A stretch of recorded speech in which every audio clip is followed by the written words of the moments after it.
It's April Fool's Day, and this is my quarter pie where every quarter is a different flavor. Today we have 2 savory and 2 sweet. Blueberry, chicken pot pie, broccoli cheddar quiche, and derby. So we're first going to be par baking it, which will keep the crust nice and flaky. So you can use rice or actual pie weights, but I like using beans. So now we're going to put this in the oven for 15 minutes. I'll remove the pie weights and we'll put it back in for another 10. So starting with our broccoli cheddar quiche, I have some broccoli here that we're going to roast. I'll then add some olive oil, and I'll add some salt and pepper.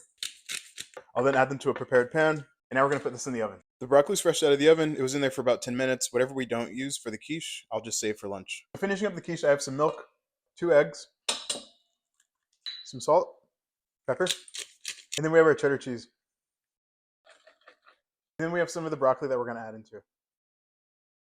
So the filling for the blueberry section is going to be pretty simple. So I have some blueberries, some lemon zest, lemon juice, a little bit of cornstarch, a splash of vanilla, a pinch of salt, some sugar, and then some cinnamon.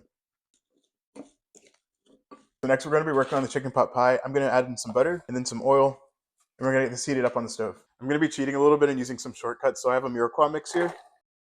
I'll then add some salt, pepper. So while our vegetables are softening up, I'm going to chop up some chicken. And this is just rotisserie store-bought chicken that I had, but you can definitely make your own. Next, we're just going to add a little bit of flour. I'm just going to add in a little bit more seasoning. And then at this point, we'll add in some chicken broth. All right, so our mixture is thickened up, so now we're going to add in the chicken. Next, we're going to work on the derby pie section. And so derby pie is essentially just chocolate and pecans. We'll first start with an egg. Add some corn syrup. Add some sugar. I next have some pecans that I'm going to chop up.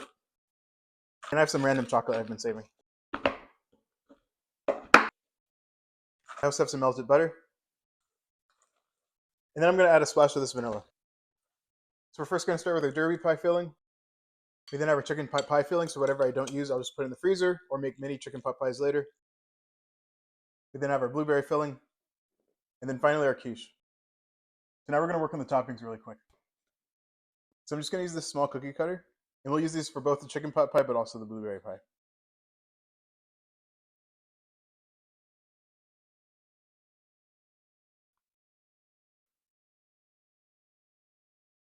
All right, so our oven is set, so we're going to put this in there and hope for the best. So I'm just going to have a little bit of the chicken pot pie. We're saving the rest for when our friends come over tonight.